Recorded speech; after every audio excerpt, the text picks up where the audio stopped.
Thank you very much. Thank you. Thank you.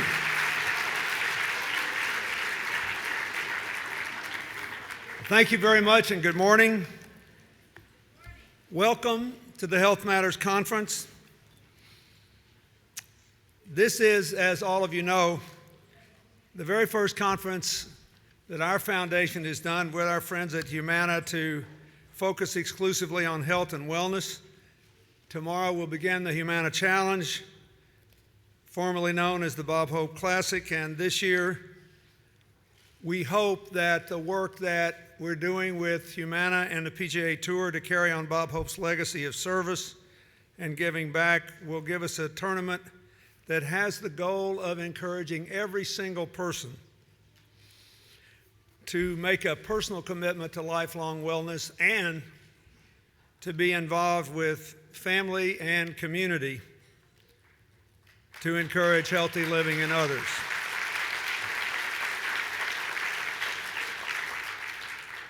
I want to begin by giving a couple of other people a chance to come up and make some opening remarks. First, I want to thank Carol Lee Soule, the CEO of Desert Regional Hospital Center, for her and for their important support of this conference. So she's one of the reasons we're here. We thank her for support, and I'd like to ask Carol Lee Soule to join me on stage and make a few remarks.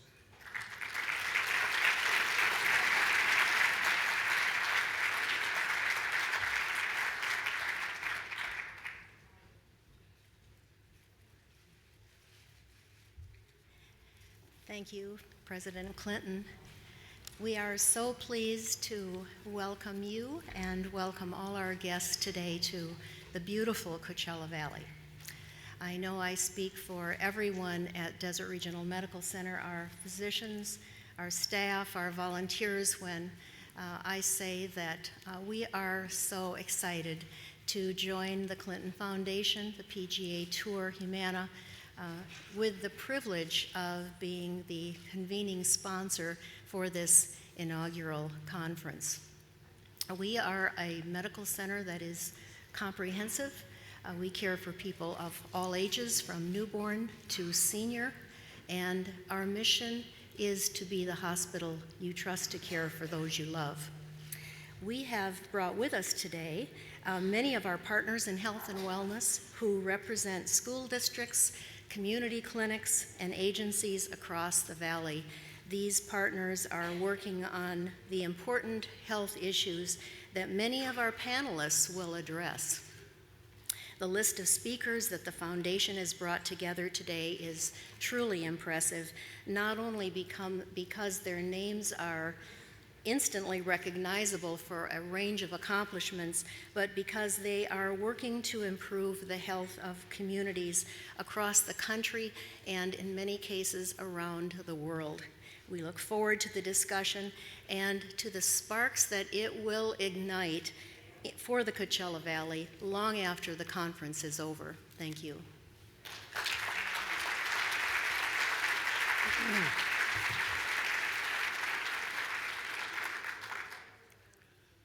Now I'd like to invite Tim Fincham, the commissioner of the PGA Tour, to come up and say a few words. It was actually his vision in putting this tournament together. We have been friends for more than 35 years now. I remember when Tim Fincham could not afford the outfit he will be wearing on stage today. And he just got his contract renewed, which he richly deserves. I think he's done a fine job, and he was willing to take a flying leap into the unknown to try this. We had no idea what the response would be, and so I want to thank him and give him a chance to come up and say a few words.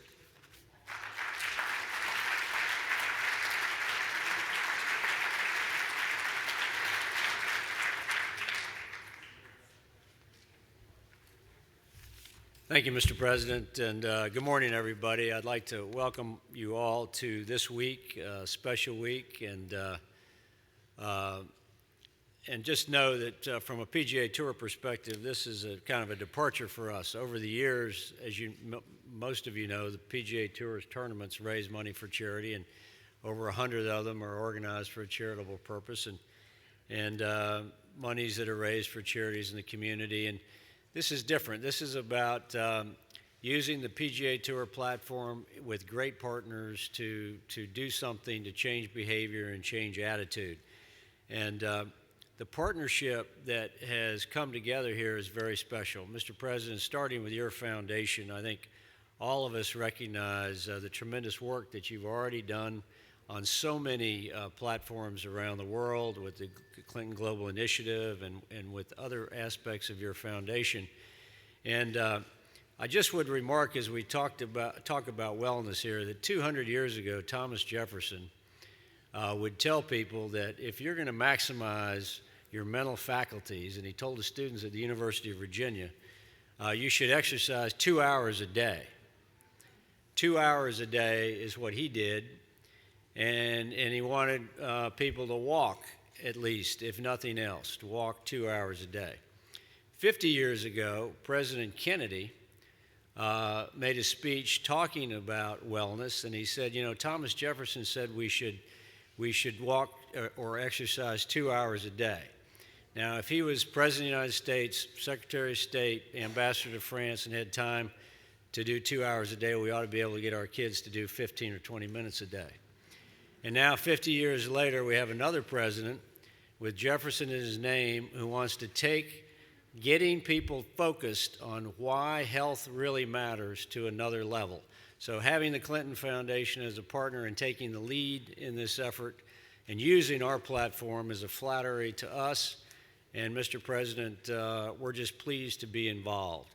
Humana has been a partner of the PGA Tour since 2005. We've had a wellness program at the PGA Tour for 11 years. It's a good wellness program.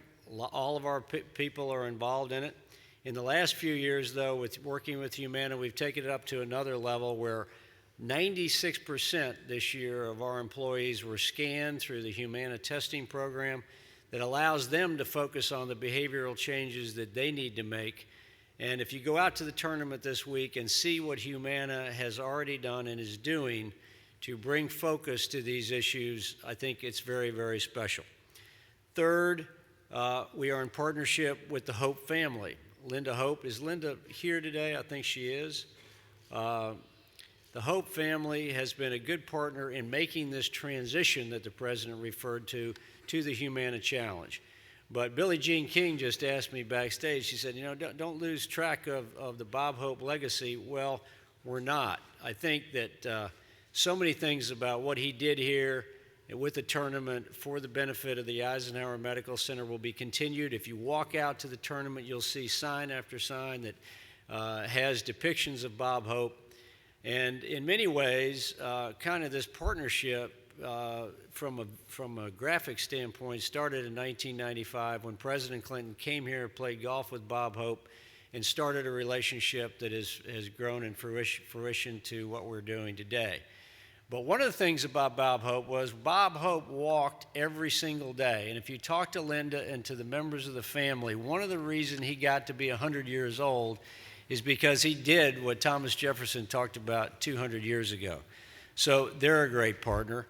And finally, let me just conclude by saying from a PGA Tour perspective, what we might be able to help bring to the party are two things. One, our players are committed to wellness. The President has played in some of our tournaments. He's played with some of our players. Our players walk 25 miles a week, a minimum, when they play a tournament, 30 weeks a year. They are good role models for what we're talking about today, and they will take on the burden of helping convey these messages that will be discussed today. PGA Tour players do not shy away from the fact that they're role models, and they accept that responsibility, and I think we can put that to good use. The second thing is that with our television partnership and with Humana, we can convey the messages that you will talk about today in this conference all over the country. We'll have millions of viewers this week. If you turn on the telecast on the Golf Channel Thursday through Sunday, you'll see constant references to what Humana has done on site, to what the President and the speakers are going to be talking about today. And we want to get this message out this week. But in addition to that, Humana will be taking their displays from this week out around the tour to different cities. And we have the capability, I think, to take some of this messaging in reaching, because the PGA Tour reaches leaders in the public sector and the private sector. And so much of what we're talking about is to instill the change in behavior that is important to wellness. We can convey those messages, and our part of this partnership is going to be to do just that. I look forward to sharing with you, listening to these speakers today. I look forward to learning a lot, but just thank you so much for being here, and thank you, Mr. President, for your partnership.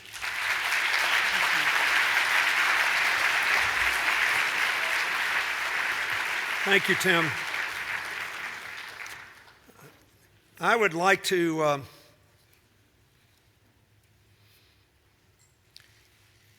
move quickly into the program, but I want to say a few words of introduction. First of all, I want to thank Mike McAllister and Humana for being our partner and major underwriter for this tournament and keeping it alive. Thank you very much. Thank you.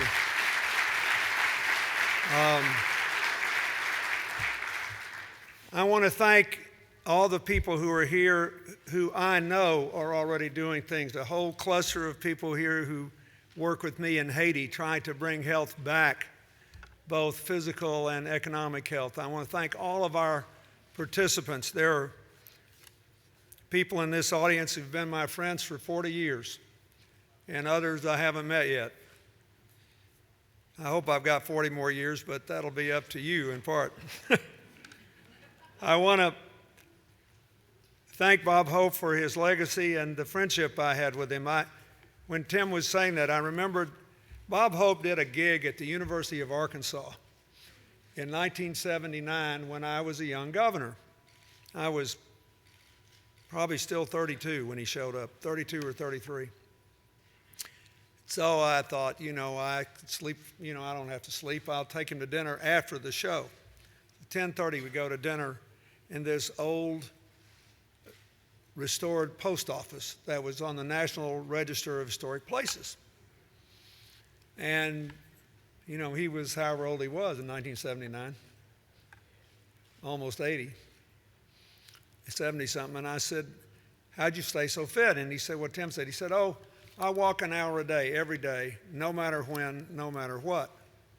I said, you're English. Don't you still do a lot of things in England? He said, oh, yeah. And usually, he said, I don't get to walk till 11 o'clock at night, and more than half the time it's raining. I said, well, what do you do? He said, I have extra long rubber boots and an extra large umbrella so I don't get wet. I said, what do you do if you're in Russia? He said, I have fur-lined rubber boots.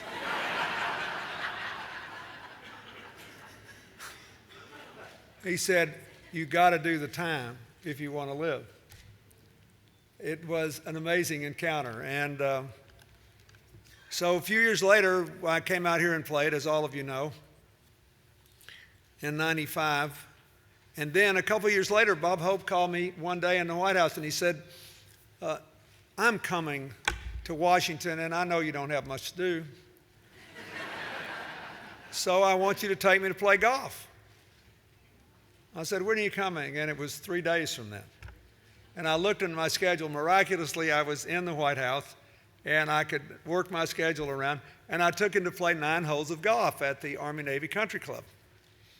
And the guy was 95 years old at the time. And he could see his feet, but not much beyond that. But he still had that beautiful loopy swing, And we played this 175-yard uphill par 3 hole. He took out a driver and he hit the ball up the hill and got on the front edge of the green at 95. And he couldn't, the pin was about 20 to 25 feet away. He couldn't see it. He couldn't see that far. But he could see the ball at his feet. And he had a young man with him who aimed him up. And I said, now, Bob, this is about a 25-foot uphill putt, minor grade uphill. It's going to break 4 to 6 inches from right to left. You got it? He said, I got it. The guy aimed his putter. He putted the ball to 2 inches and tapped in for par at 95 because he walked an hour a day, every single day. So, I've been interested in these health issues for a long time. Before the Secret Service told me I was endangering the national security by running on the mall, I ran 20 to 25 miles a week for more than 20 years. It didn't stop me from getting heart blockage because of the way I ate and the uneven nature of my exercise and my own biochemistry. But after I had my heart surgery, I had a much more personal interest in this for 3 reasons. One is the rising rate of childhood obesity in America. I could see a whole lot more people like me, and instead of conking out in their early to mid-50s of a heart attack, they were developing type 2 diabetes to children. A couple of years ago, the American Medical Association told us we had to stop referring to type 2 diabetes as adult onset diabetes. We had, year on year, a 9-year-old African-American girl in Harlem and a 9-year-old African-American girl in Washington, D.C. in the school systems diagnosed with type 2 diabetes. When the first President Bush and I were asked by his son to work on Hurricane Katrina, we worked together on New Orleans and then we split up the rest of the Gulf Coast, and I got Biloxi, which I wanted to get because I'd been there first when I was 15 years old. So I go to this amazing housing development where people are cleaning up after Katrina. And it was funded by a group called the National Council of Negro Women, headed by a woman named Dorothy Height, who died a couple years ago at 98. And all these people had gotten home mortgages. They were middle-class African Americans. 30 years before, they had just paid off their home mortgage and their houses were destroyed. And the big issue was it destroyed by a hurricane or by a flood for which they had insurance? They had flood insurance. So I went to listen to them and watch the people work. The representative of the people who lived there was this lovely woman, somewhere between, I'd say, 35 and 45, really articulate, except she was in a wheelchair with one leg cut off just below the knee because she had diabetes, type 2 diabetes. So this childhood obesity problem is the #1 public health problem in our country now. And it threatens to give us a generation of Americans who live shorter lives than their parents did. So a few years ago, we started trying to turn that around. And I'm very grateful for everybody that works on that. One player on the PGA Tour who is in this conference, Nota Begay, is a Native American whose foundation works on this issue because given a constant level of diet and exercise, or lack of both, Native Americans are almost twice as likely as European Americans to develop type 2 diabetes. Only Pacific Islanders slightly more likely. African Americans and Hispanic Americans slightly less likely, all between 1.7 and 2 times as likely, all for genetic reasons. This is a huge deal for America. So that's the first thing I want to say. The second reason this is important is that the baby boomers are moving into their retirement years. And I hate it, but I'm the oldest of the baby boomers. And for the next 18 years, we are about to play havoc with the normal demographic distribution of a country. Now, our children's children are a bigger generation than we are. So that after about 18 to 20 years, we will start to right the demographic ship, and all these scare things you hear about all of our retirement programs and everything will begin to level up for demographic reasons, particularly if we get over this crazy anti-immigration snit we're in now. But anyway, I think that it's really important that we recognize that our children's ability to raise our grandchildren depends upon our not consuming per capita as many health care dollars as people in our age group have been consuming, relatively speaking, for the last 30 years. We have to stay healthier. And so that's the other thing. We already spend 17.6% of our income on health care. No other wealthy country spends more than 12%. Actually, that probably understates the gap, because in these other countries, their numbers went way up in the last 2 years because their economy slowed down more than ours did.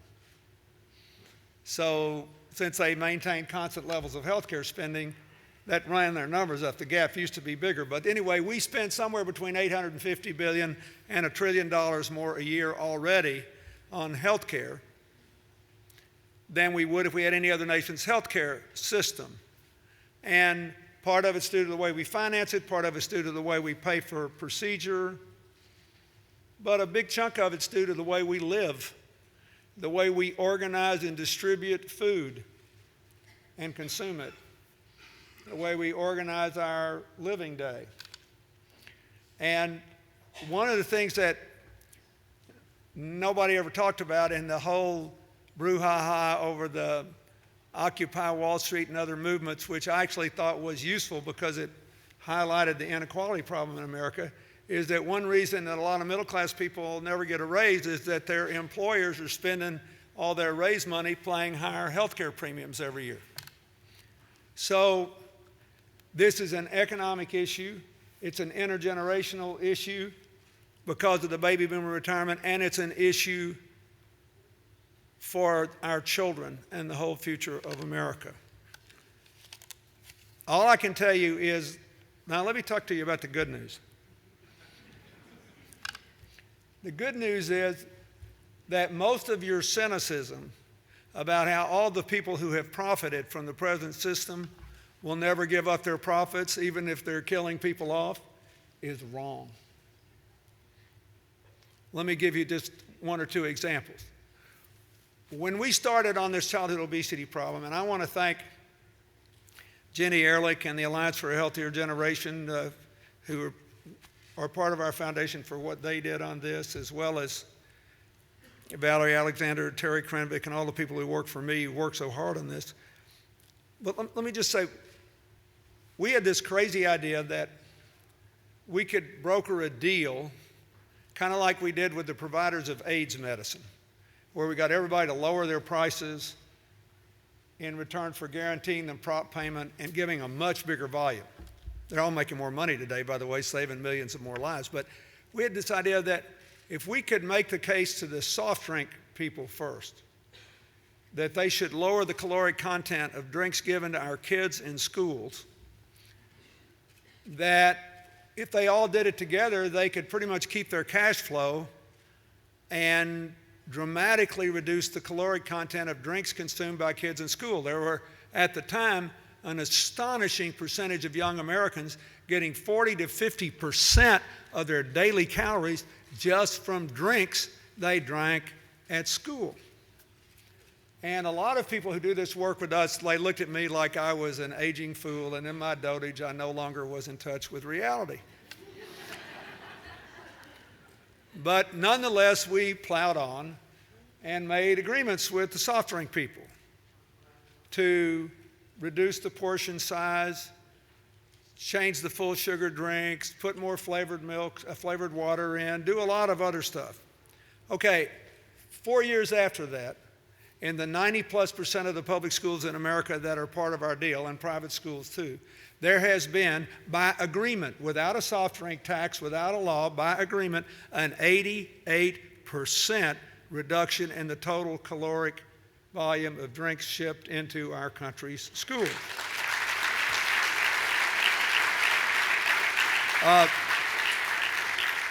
We just got an agreement that from the major food service providers to change the content, the nutritional content and the caloric total of the food they're shipping out in contract meals to schools who find it more and more difficult to prepare their own food, that will make those meals affordable and will end discrimination between meals shipped to urban and to rural and small town school districts. The delivery cost of getting fewer meals, longer distances, are greater. So this is a significant thing. Again, it's a totally voluntary deal, but it's going to help 30 million school kids. 12,000 schools are in our Alliance for a Healthier Generation. Millions of kids now are in family health insurance policies that give them 4 trips to the doctor and 4 trips to a dietitian a year. So there are things we can all do. It is just not true that this is about short-term money. Humana is here. You say, what in the heck are they doing? Don't they want people to get sick? This is, the people who live with the health system understand better than anybody else what its intrinsic challenges are. So I just want to say I'm very grateful to all of you for being here, but you got to understand, this is a big deal. It's a big deal for America economically. We're spending more on health care than our competitors. We can't afford it. We're never going to get back to a full employment economy unless we change, okay? It's a big deal for the baby boomers. We have no right to continue the pattern of elderly people who don't have to over-consuming health care dollars and taking the future away from our children and their ability to raise our grandchildren. And it's a huge deal for the children of America. We cannot possibly sustain this rate of obesity, diabetes, and the attendant consequences of it. So, I would like to welcome our first panel and thank them all for being here in alphabetical order. First of all, for 28 years a member of the House of Representatives, half of those years as the leader of the Democrats, a longtime friend of mine who has worked tirelessly, I know from personal experience and all the years we worked together on health care, and who continues to do so now in his private capacity, Dick Gephardt.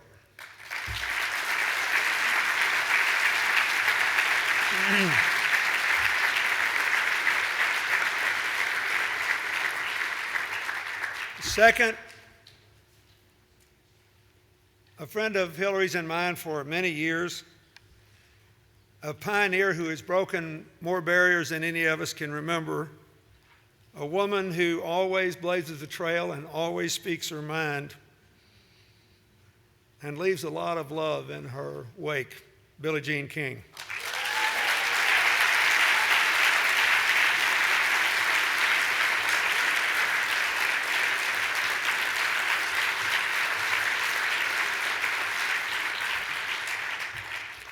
Third, a doctor who believes that changing the way we live is more important than changing the healthcare system to bring us back. To make full disclosure, a man who has helped the members of my family, including me, and who now believes that we can turn the obesity epidemic around and increase the wellness better through communities of support than trying to get people to do it all on their own, and who is working with Google and a lot of other companies, but most remarkably, who has worked with Rick Warren and Saddleback Church, where over 14,000 of his church members have now lost more than 250,000 pounds, including 60 right off the pastor. Please welcome the incredibly energetic and creative Dr. Mark Hyman.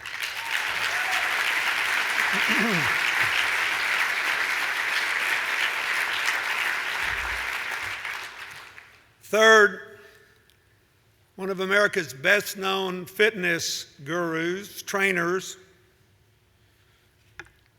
masters of the social media, a woman who even has video games promoting her exercise program.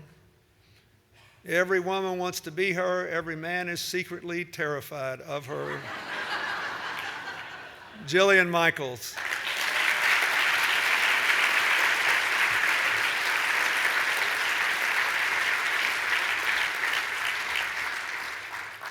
My only problem is when I watch her on TV, I think, nah, I'll never be that good. Why try? And finally,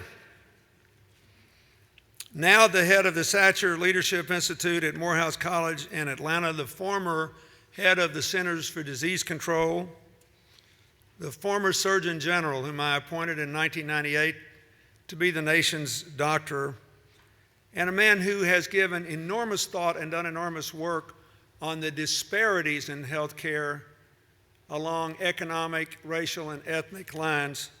One of the finest people I know, Dr. David Satcher.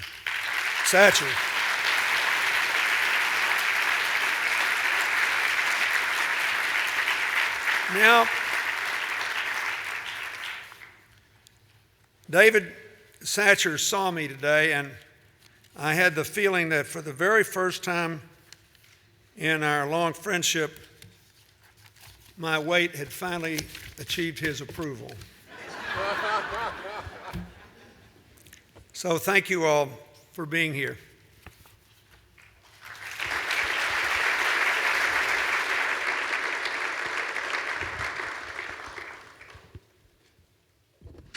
Okay, I'm going to ask just a few questions and let everybody respond and just let them talk so you get a feeling for this.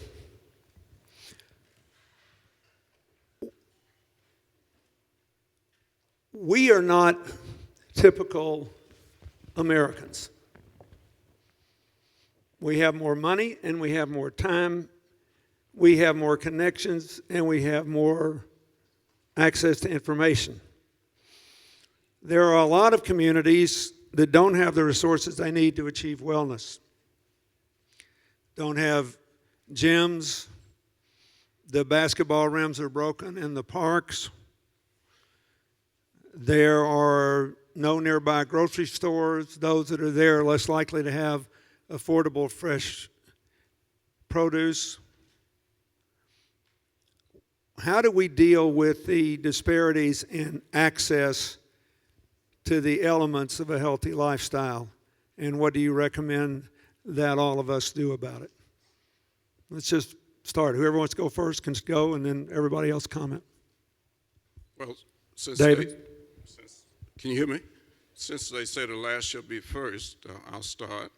And but it's a great question to start with, because as you know, while I was Surgeon General, I developed the Surgeon General's prescription for healthy living, and it starts by recommending physical activity 5 days a week, at least 30 minutes a day, good nutrition, at least 5 servings of fruits and vegetables per day, avoid toxins like tobacco, responsible sexual behavior, countering the AIDS epidemic, and lastly, but equally important, not taking for granted our mental health, because those things are important. I've not met anybody who disagrees with any of those things, and yet it's very difficult for people to follow. And part of the reason, of course, is, as we reported, I served on the World Health Organization Commission on Social Determinants of Health between 2005 and 2009. And in our report, we pointed out that the conditions in which people are born, in which they grow and develop and learn and work, are actually more important than health care. That was our report. And now, of course, Healthy People 2020 has built in this whole issue of social determinants of health. However, it should be very clear that even when we provide the right conditions, individuals still have responsibilities. And the question then becomes, number one, how we're going to provide the right conditions, and then how we're going to educate, motivate, and mobilize people to take advantage of them. So some of the things that we're doing in Atlanta, as we work to try to change the social condition, of course, and that's the role that government has to participate in. We're also working with parents and low-income communities, minority predominantly, single parent, 80%. And yet we're trying to work with them around the issue of quality parents. In other words, can parents help to create conditions for their children that they themselves didn't have? I think my parents did that for us. Neither one of them finished elementary school, but they created in us the hope that if we took advantage of school and education, there was no limit as to what we could achieve. They led us to believe that, and because of that, I think we did achieve a lot. But I think the country has a responsibility to create the conditions so that everybody has access to fresh fruits and vegetables, safe place to be physically active, and then we have to find a way to educate, motivate, and mobilize people to take advantage of those conditions. Let me just put one factoid in here and then ask our other panelists to talk about practical ways to deal with the disparities. David had a big influence on me in making sure that yesterday we celebrated Martin Luther King's birthday. His actual birthday, January 20th, is the day the president leaves office. And he was Surgeon General when I left office, so my last message to Congress was about the continuing racial disparities in American life, beginning with the health disparities. So thank you.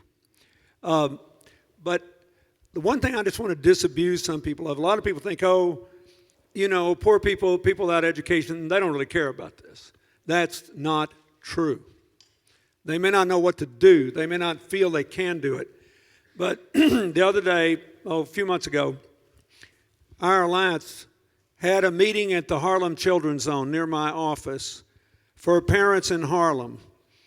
We gave them about 5 days' notice and literally put up flyers and stuff. I mean, there was no money spent, no hype, no nothing. On a Saturday morning with all these hardworking parents with limited incomes, and no notice, 1,000 people showed up on 4 or 5 days' notice because they do care. They just want to know how to do this. So who would like to go next? Jillian, you want to start? Just come on up. Absolutely. I think Dr. Satcher made some fantastic points. We could sit here all day long and talk about food deserts. We could blame people for their limited funds, lack of access. Obviously, that's not something that we should sit here and ruminate on. We need to talk about solutions. And when times become tough, then it's time for us to step up and become extraordinary. And the reality is that despite the lack of support federally, locally, you do have the ability to change things. And that just means that you need to get more creative, more inventive, and more involved. And whether that means that you gather a group of parents and you take turns once a week running PE after school, or possibly you start a local garden or a local buying group so that you guys can join together and create a community-supported agriculture group so that you have that buying power to get discounts on healthier foods. You can get out and start a walking group with your coworkers. It doesn't cost anything. What it requires is passion. It requires you being innovative, and it requires you being committed. But the solutions and the answers are there. So I'm asking for you and us, all of us, to shift our perspective from woe is me, woe is us, what are we gonna do, the system's so broken, and say, you know what, forget about it. What am I going to do as an individual? Because this has gotta be a grassroots movement. This has gotta be reach one, teach one, where we support one another and we join together. And when we do that, I guarantee you, we will turn this around. Well, I think Jillian's talking about adapting to, I have this saying that champions adjust, and I mean champions in life. And each one of us is an influencer in life, whether you're young or old, well, not old, mature. And to talk to that point, the Women's Sports Foundation, who want to reach 1 million girls to get them active, for instance, in a Muslim community in Illinois, the Women's Sports Foundation talked to them, and they said, well, we can't show our bodies as Muslims. So what we did is we went out and we found a swimming pool. We covered the windows so they'd have their privacy, and now they have access to their swimming, and they're getting their exercise. So it's very, very important as we go through life to be innovative, to think about it. But to Jillian's point, each one of us has a responsibility, not only to ourselves, to others. And we can make a difference every single day, because every single person in this world is an influencer. And don't ever forget it. Every moment, every day I wake up, you have an opportunity to make a difference and to accept responsibility. We can do this. And I think I'd just like to thank President Clinton and his foundation for never letting us forget every single day about this health issue, all the different health issues, about the emotional, the physical, because we're about mind, body, and soul. And we have to take care of every part of that. So I want to thank you for what you're doing. You just keep nudging us, you champion us. I love it. You just keep needling us. Come on, we got to do this. So thank you for being our champion.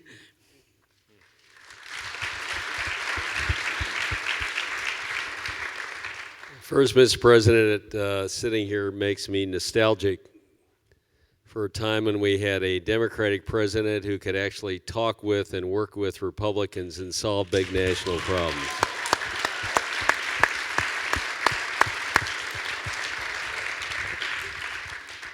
Remember, we did that with Newt Gingrich back in the mid-'90s, got the budget balance. You remember that? Yeah, but let's be fair to the crowd that are there now. We did it after we fought for a year. Then we did it. Yeah. So they fought for a year. Now they can start doing it. It's time to saddle up, and I think it'll do it. I got to be fair to the president on this and for the Congress. They have an election that looks like we're going in one direction in 2008. Then we have an election that looks like people want to go in another direction in 2010.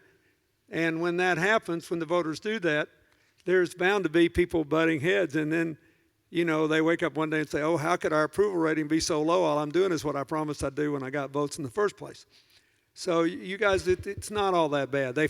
First, something happens, the ice breaks, the leverage comes, and then they start to work together. That's where we'll see in the first 60 days of this new year whether that has happened. But don't forget, I had a pretty contentious third year too. So I thank you.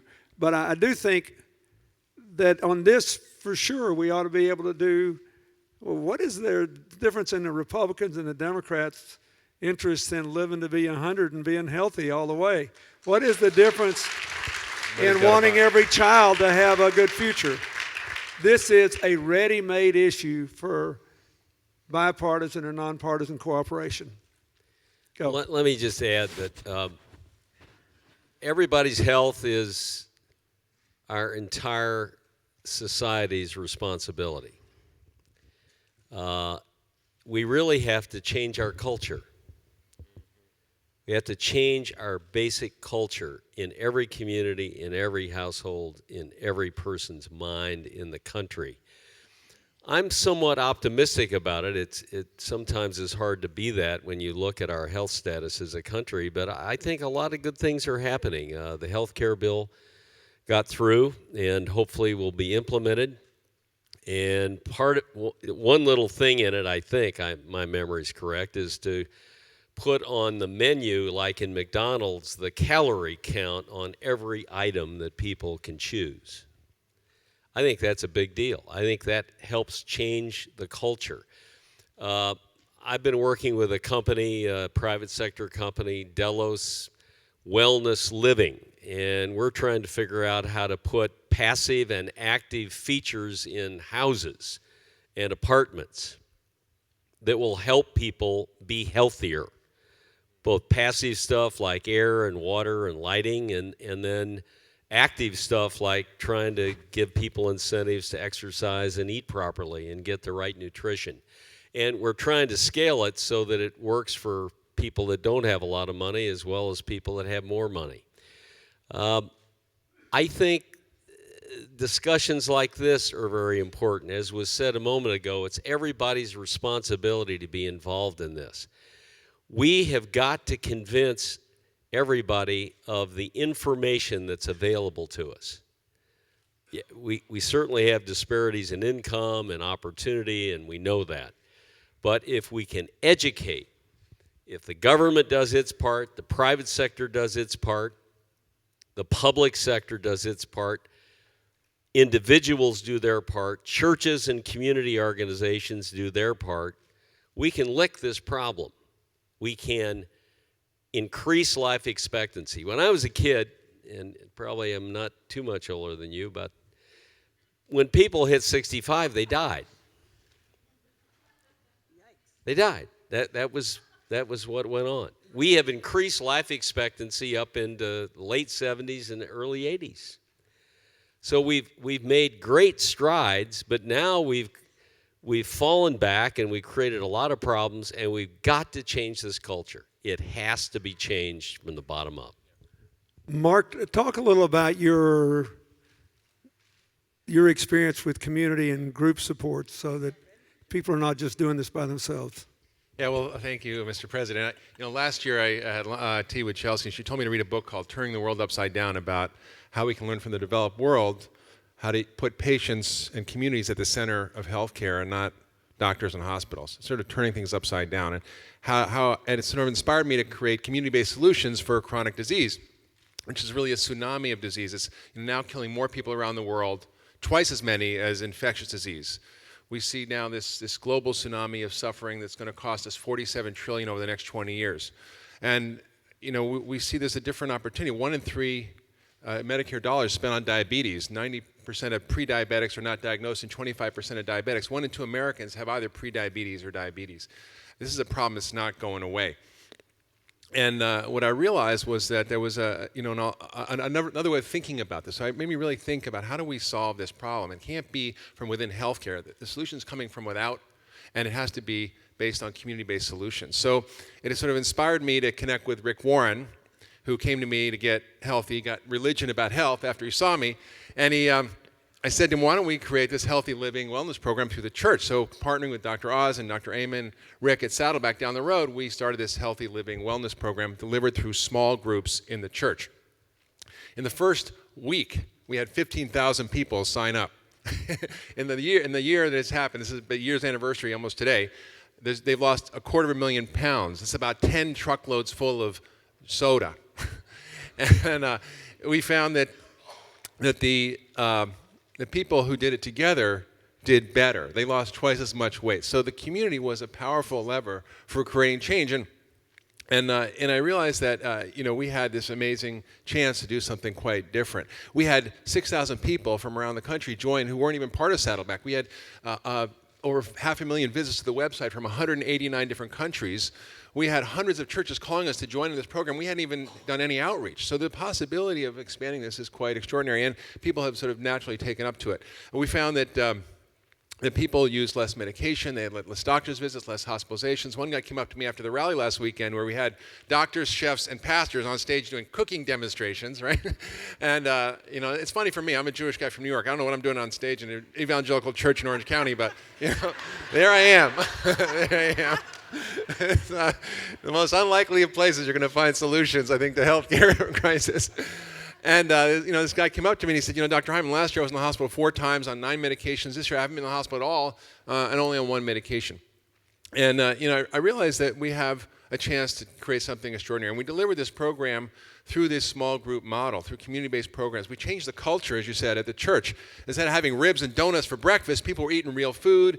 People were working, playing, shopping, eating together. They were getting healthy together. And we realized the solution was about how people could engage in learning how to care for themselves and combining that with caring for each other.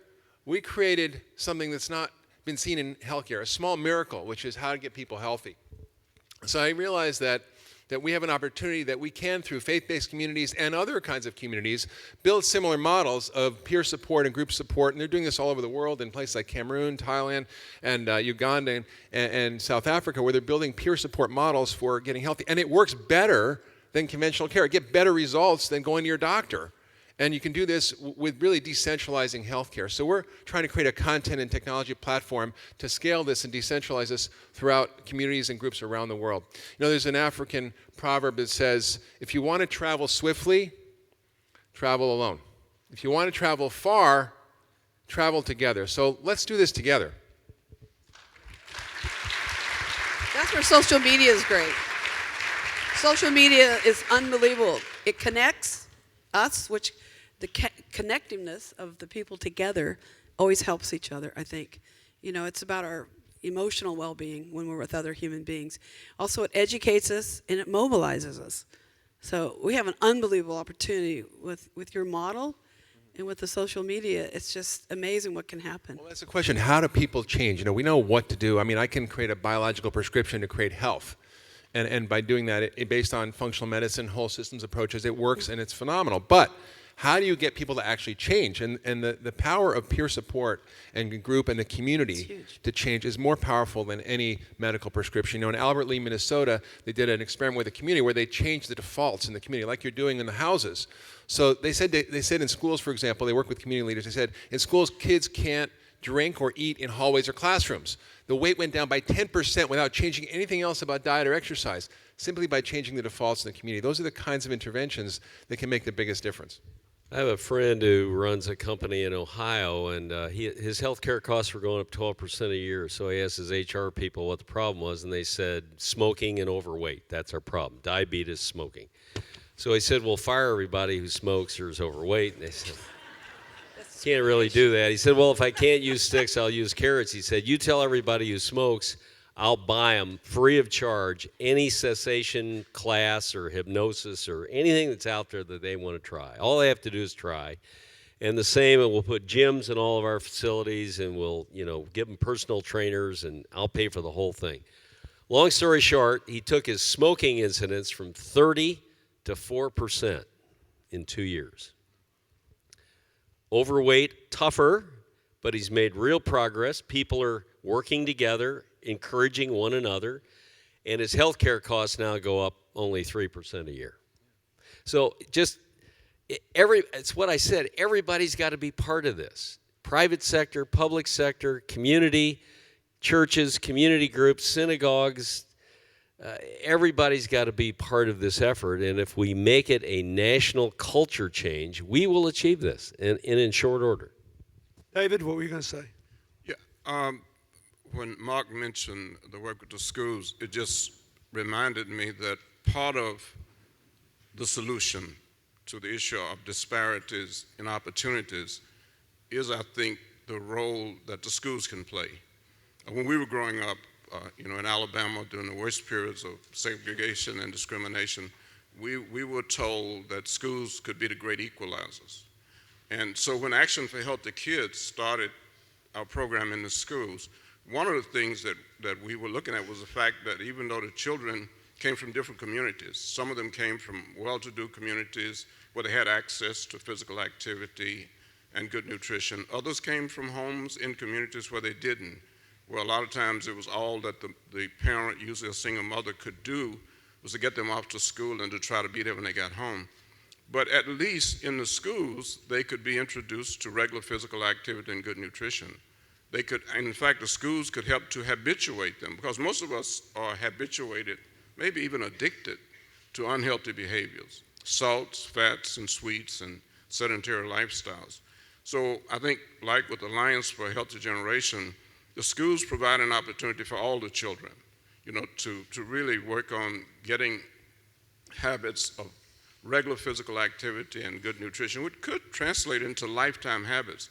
But we do need the support of community and parents. And so what happens is, after a while, children go home and talk about what they're doing at schools. Parents begin to work with teachers. So we also see that happening. But I know we're going to talk about schools later. I know Chelsea is going to talk about schools. But I wanted to get in the fact that part of the solution to the disparities and opportunities is to really make sure that when children go to school, they get physical education and good nutrition K through 12. How many of us had physical education? I mean, I had to do it, and everyone in the country had to. Do you know what it is now? 4% elementary schools, 8% middle schools, and 2% high schools. I guess it's just money, but how? Partly. I don't know, but I'm asking the It's authorities partly over money, here. and But partly we why? became a nation of spectators. They kept talking about the academics, we though. began to treat physical activity the way we treat music. We always knew there'd be a small percentage of people in the band, small percentage of people in the chorus, but everybody had to do some physical exercise because we needed to maintain wellness. And then as soon as any kind of budgetary problems afflicted the schools, a bunch of the kids were lobbying to get out of mandatory PE anyway because it was boring and I'd rather, but so now it's funny, I laugh all the time at all the people I know who can discuss every single detail of the Giants-Packers game on Saturday who wouldn't hit a lick at a snake. And it all starts in the schools. We become spectators instead of actors. So, Well, I want to say that support is clearly a very critical piece. But when we talk about the nature of how do we change, and President Clinton, you talk about how, I remember being that kid and wanting to get out of PE. My happiest day in PE is when I had a doctor's note. And I think till I got a little older, and I wanted Lousy teachers. Then. Yeah, Come on. well, I think that often when we You gotta talk about create what's fun. Sorry, I Well, shouldn't no, interrupt you. exactly. And when we talk about health, let's be honest. Some of us don't love to exercise, and I personally can't stand broccoli and grilled chicken. But when you look inside and you say, why does health matter? The real question is, what does health mean to you? You have to look inside and say, okay, you know what, the treadmill, I'd rather be dead today than get on it, and the last thing I want to do is have egg whites for breakfast. But how are these behaviors going to improve and enhance every facet of my life? The tools are out there, and people will achieve anything if they believe that it's worth it and they believe that they're capable. So you have to say, why is health worth it? Define that. Is it going to help you walk your daughter down the aisle? Are you going to see your grandchildren graduate from college? Here. And even if you're younger and you just want to look hot at spring break, it doesn't matter what your reason is. Identify it, form an emotional connection to it, and then seek out those tools because they are out there. The information is in the world. You can get it for free. You are worth it. Remember that and lead by example. I agree. I just want to say there's a lot of hope when it comes to our children. Most of us eat the way we eat and live the way we live because we were taught that way, directly and indirectly. Many of us are not only habituated, maybe even addicted to the way we eat and the way we live. We have a responsibility and I think an opportunity to help our children. Children who grow up eating vegetables and fruits like them. They enjoy them. We don't because we've been taught that food had to be loaded with salt and sweets and had to have a lot of fat. And so that's what we enjoy. But we can, in fact, change that for our children. Yeah, and that's the main thing. And children, by the way, who are physically active and who eat healthy foods learn better. They do better in school. They do better on standardized exams. So we're partnering with the schools. Yeah, there was a big study out last week on the impact of diabetes on learning and overall intellectual development. And if you have Coke and tortilla chips for breakfast, it's hard to focus in school and learn. Yeah, but let me inject a little bit of a real world perspective here. If you live in a small town in Appalachia or the Arkansas Ozarks, or you live in the inner cities, or you live on a Native American reservation and you can barely pay your bills, and if you're a single mother and you're raising 3 or 4 kids and you're doing your best and you don't have enough disposable income to, in your view, take care of your kids right, and there's what you do, and you don't have a nearby grocery store, if you're not careful, you wind up buying food that's high in bulk and caloric content and fills people up and low in nutritional value. So the systems are, to some extent, rendered more difficult for people who don't get to come to nice conferences like this and don't have very much walking around money. So I think we need to be serious about this. What can people do who are in that way? Like, we had 1,000 people in Harlem, partly because we're densely packed and we can get around Harlem in the neighborhood, and partly because of the Harlem Children's Zone, which is seen as a place which is helping people swim against the tide. But what can individuals do who read about this, who have to start from scratch in a place where none of this is happening?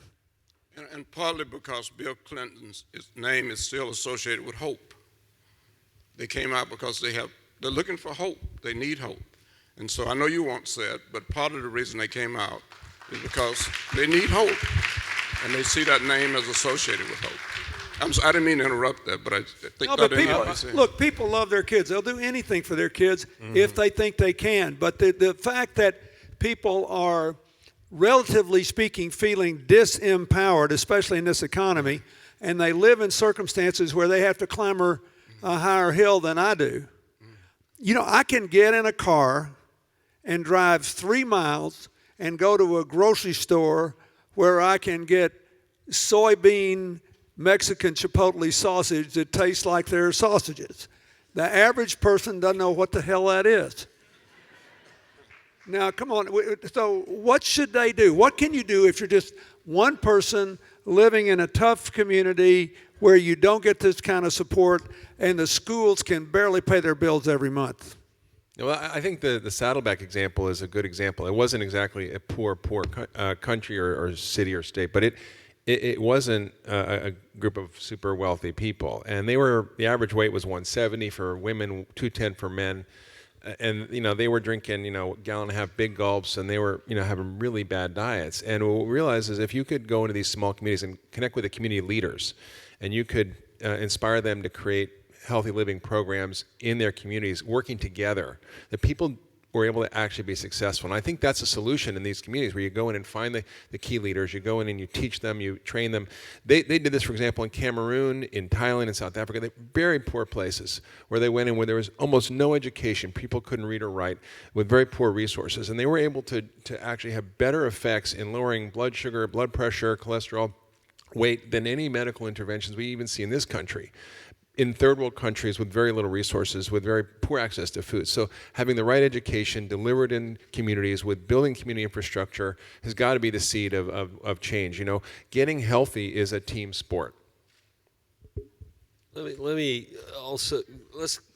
go from the micro for a minute to the macro too, because we have healthcare organizations that haven't been able to do very well at this, in part because of the way we pay for health care.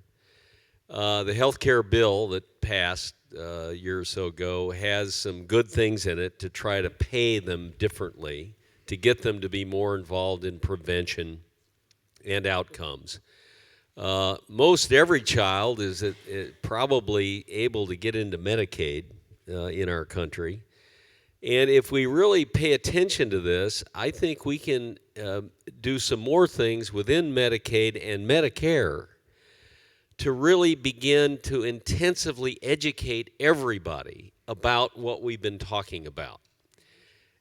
Prevention and making the tests for these organizations the health status of the people they're dealing with, not just how many people they deal with.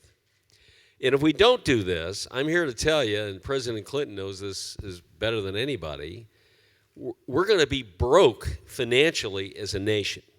We will never get the budget straightened out until we get this health care issue straightened out. Medicare, because of what was said before about diabetes and other chronic diseases, is going to eat us alive. There will be room for no defense, nothing else in the budget, no education, nothing. So as a country, we have to set this as a goal in our own deep self-interest. And we've got to change these programs so that health care is not delivered in a chaotic, after-the-fact way, which is the case today. And we really get serious about education and prevention and wellness as the centerpiece of the way we deliver health care in the country. We've not done well enough on it. We can do so much better. And you're absolutely right about that. I mean, but one point that people think about is, it's a huge cost to treat people by giving prevention, that it takes a long time to see the benefits. But actually what we found is that that these lifestyle interventions are more effective treatment for reversing chronic disease. Paul Dean now has type 2 diabetes by promoting all this terrible food, but she actually could reverse it by changing her lifestyle. Think about this. You didn't do it, but usually when I sort of reel off the things that we've been working on with the Alliance for Health Regeneration, and I say, now here's something we did. We work with 7 health insurance companies, and we've got like 5 or 6 million kids now who for the first time are in family policies where they're preventive. They can go see the doctor 4 times a year if they have obesity issues and go see a dietitian 4 times a year. Everybody says, hallelujah, as if I discovered gold or something.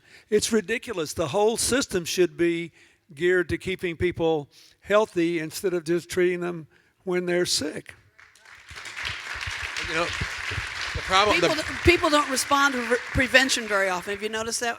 I mean, it's amazing. I can remember back in the 70s, the Women's Sports Foundation had a fundraiser for obesity and health and all this, and everyone looked at us like we're crazy. And now it's the in thing to talk about is obesity. And it's like, well, we should have been thinking about this a long time ago. It was already there. Somebody that understands. It's like we're always waiting until the last second, and then we react. So how do we truly, I think what you're doing with the insurance companies is great, but we've got to get people somehow, and I still think role modeling is so huge in the family culture. It's not what my parents said to me, it's what they did. I got lucky. I just wish everybody could be as lucky as my brother and I, because my parents were into health. They were into dancing. My parents danced until 2 days before my dad passed away. I mean, my dad was a jock. My mother was a swimmer. I mean, they understood that it was really good for us, and I wish every child could have that dream. And we were public park kids. We had access. We didn't have to pay. It was a culture to be active. We had PE at school. Did we like it? Sometimes we didn't, but we did it. At least we were moving. That doesn't happen anymore. I mean, public parks were safe. They had somebody there to help us. I wish everybody could have that dream. It's just amazing. That's the reason I became #1 in the world. And my brother was a Major League Baseball player with the San Francisco Giants most of his career. We were public park kids, free and access and safe. I mean, it's just accessible and safe. It's just amazing. We don't have that. I go to parks, there's nobody out there to help the kid. There's nobody there. You look at rural areas, the PE teacher, there's no certified PE teachers anymore. They have like $300 to do, you were talking about earlier. There's no resources there for them. But I think they need to get the people together. Even if you get a kid to walk, anything to make them move. My mom's 89 years old, and one of her mantras is, you got to keep moving or it's over. I mean, she's 89 years old. She gets it. It's amazing. But we can do this. We can do this. Together we can do this. Sorry, I get wound up. Jillian, it's great. I love it. I don't care enough. President Clinton, you asked us to offer solutions. So what can we do if we don't have funds? What can we do if we don't have access? Well, the first thing that we need to do is get informed, because the information is out there. And if we extrapolate this to its simplest solution, what we need to do is move more and eat less, and it's not that complicated. I conducted a workout this morning. We had 0 equipment. We were out on a lawn. And I guarantee I managed to burn some calories off of, to say the least, off of everybody out there. So what you need to do, go to your library and take out a book. Take out Dr. Hyman's book. Read about calories in, calories out, so you understand the math of eating less, because all you need is a calculator and to read your food labels. When you're at your home, buy yourself some used fitness DVDs for $4 or $5 that you can use over and over and over again. And you can understand how to do calisthenics in your living room, how to use your own body weight to get a great workout. We don't need to get so caught up and overwhelmed in these big problems of not having the money for organics or not having the money for programs in our schools. Well, those are real problems, and I'm not negating them. I'm simply telling you that you do have the power to make this change in your life. And I think it has to start with each of us as an individual. And your first step is to seek out the information so that the choices you make with regard to your own health are powerful ones that will yield powerful change. Just to support what she said, one day in the White House when I was president, I was told that Herschel Walker was taking a tour of the White House. You all know all the older people know who Herschel Walker is. Yeah. He won the Heisman Trophy at the University of Georgia and is one of only 3 professional football players to run back a punt, run back a kick, run back from scrimmage, and run with a pass for over 90 yards for a touchdown. Herschel Walker was about 6'3" or so, weighed 225 pounds, never lifted a weight in his life, grew up in a poor family. His mother wouldn't let him play football unless he made straight A's in school, and he had to work to support his family. So he developed the habit of eating once a day in the middle of the afternoon, and he never lifted a weight in his life, and he was the most cut guy I ever met in my life. He did 500 push-ups and 1,000 sit-ups a day, and once lifted a car off a woman that had folded it. This car had slipped the brake in it. Herschel Walker got behind it and lifted the car up, all with his own body effort, because he had the support from his family and his community. Most people aren't that good. And most people aren't born with the body they could even sculpt to look like he did. It was astonishing. But anyway, but it makes the point Jillian was trying to make. You don't have to have money here. You have to have some awareness and some psychic space. And one of the things, I wish we had a little brain science on this, just because, you know, if you think about it, Americans, once you build great professions and you great edifices and you get into complicated technology, you almost can't believe that the simplest, cheapest solution is the best, like move more, eat less. Same thing's true in energy, by the way, where, you know, I'm a total tree hugger on all this energy stuff, and I'm for solar and wind and geothermal, but the truth is, the cheapest thing to do is to use less of it. We could still double the efficiency of America's energy pattern, but oh my God, that's too simple. Who could bother to think of that? There's something about the way our brains work that once you develop a technological answer or an expensive answer, we kind of think it must be better than the simplest, most direct pattern. And somebody needs to, we need to flush this out, and you guys need to keep giving this basic message, like you were talking about your friend, the employer. There's something funny about it, but we're almost all stuck with it, the way we go to the technology instead of the simple. It's hard to change disciplines. It's very difficult. It takes time. Just have to start. I mean, the brilliance of this conference is it's about taking the solution outside of healthcare. You know, doctors graduate medical school learning more about treating malaria than treating obesity, or what I call diabesity, which is the single biggest driver of cost and disease. They're not equipped, and if we try to look towards the healthcare system to solve this problem, it's not going to happen. We have to look to our communities, to our schools, to our workforces, to organizations, to public sector, to community groups, to churches, to solve this problem together. You know, we can take back our health together in our homes, in our kitchens, in our workplaces, in our faith-based communities. We can take it back everywhere we live and work, and in ways that are very real and practical and that make impactful differences that don't require a lot of money and don't require a lot of skill or talent. It's implementing the basic things that we already know work, like Jillian said, and they're very powerful. The thing at Saddleback was free. I mean, we volunteered a few doctors' time. We put up our knowledge and content. We created online curriculum. We created events. We created a community of things that people could do together in groups. And it scaled. And I think, you know, Rick Warren cast a vision to scale this to 1 billion people. I think we can. I think we can do this. And I think it's what the world wants and needs. And it's how people live and thrive together. Yeah, you should know this is a problem now everywhere. When I started this national campaign with the American Heart Association on childhood obesity, there was a national movement in the United Kingdom. There was a national movement in Ireland. Diabetes and its related problems are on the rise in India as more and more people move from rural areas to the cities and chunk what I think is the world's most interesting diet for a Western food diet. Same thing's happening in China as people move to the cities.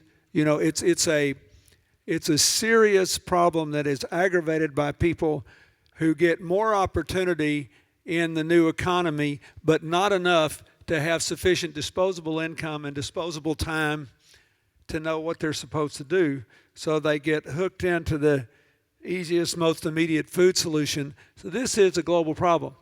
We work in Colombia. My foundation does with the great Colombian singer Shakira. She has a foundation called Piscalos, and it's mostly in education, but she contacted us because she wanted to do something in health. And we started putting up gardens in all the schools. And then we let the parents as well as the students come in and do the gardening. And then the school did an outreach program and planted gardens in all the nearby houses, and then they have to run them. You've got to find a way to crack the culture. And By the way, part of America's culture is the social media, is the internet, is the DVDs. You know, the thing about Jillian is I can remember when I was in my early 30s and thought I was going to live forever, I actually had a lot of motivation to do this alone, and I would rather be alone because I was busy and I needed the time around my work. So most people learn best in a community setting. Some people learn best alone in everything. And we just have to do these things, but I think you should be very hopeful. We just have to convince people that in this case, the cheapest and most direct solution is by far the most effective. David, what were you? I want to just say I think one of the most important things in our healthcare reform package is the prevention agenda and the fact that we are really trying now to incentivize prevention. Doctors won't make as much money, but people will benefit far more. And so I think that's a critical part, but Congress, of course, is gradually cutting out the money to support that agenda.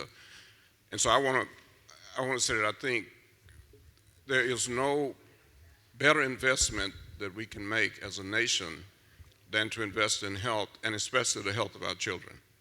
I think that investment is a no-brainer, and I think we ought to be committed to investing in the future of our children and their health. And our nation will benefit if we make that investment. So it's not a matter of giving, it's a matter of where we're going to invest our resources so that we will be a healthier and wealthier nation. I think it's in our children and in their health.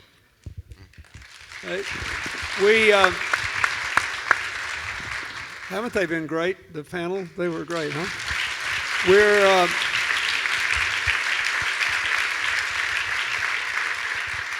We're almost out of time. You got one more thing you want to say to the audience? Anybody else? I just want to thank you for using your initiative to make healthcare such a big issue. You've given a lot to this country, and you continue to do it, and I admire it, and I thank you for it. We need it. Hear, hear. Thank you. Anything else? No? Yeah. I just want to invite all of you who are leaders in the community, in business, in sports, to really take ownership of this issue, to go out there in your place of work or in your lives, in your communities, and take this on. Don't make it a conference you come to, but take it home with you and help us as a nation take back our health. A call to action, ba-bing. Yeah. I want to say something to all the medical professionals that are here today. Then I'll use Mark Hyman in closing. In his other life, this guy is a real doctor. And he did amazing blood work on me and a lot of other people I know. I'll just make that disclosure. We had two friends, Hillary and I did, that we referred to Mark, who had chronic nagging problems, and he analyzed them, gave them a way back, changed the way they were eating, changed what they were doing, but it all started with a very sophisticated biomedical analysis, and he basically gave them their whole lives back. So I want to say this, to say nobody's dissing the work that doctors and nurses and hospitals and other people do every day, but it'd be better if we cut their inflow so they had more time to devote to those who had real, presently unknown problems, and they could engage in the kind of exploratory and ultimately constructive responses that Mark did for these two friends of ours, and that has helped my family so much. Thank you very much, and bless you all. Thank you. Thank you.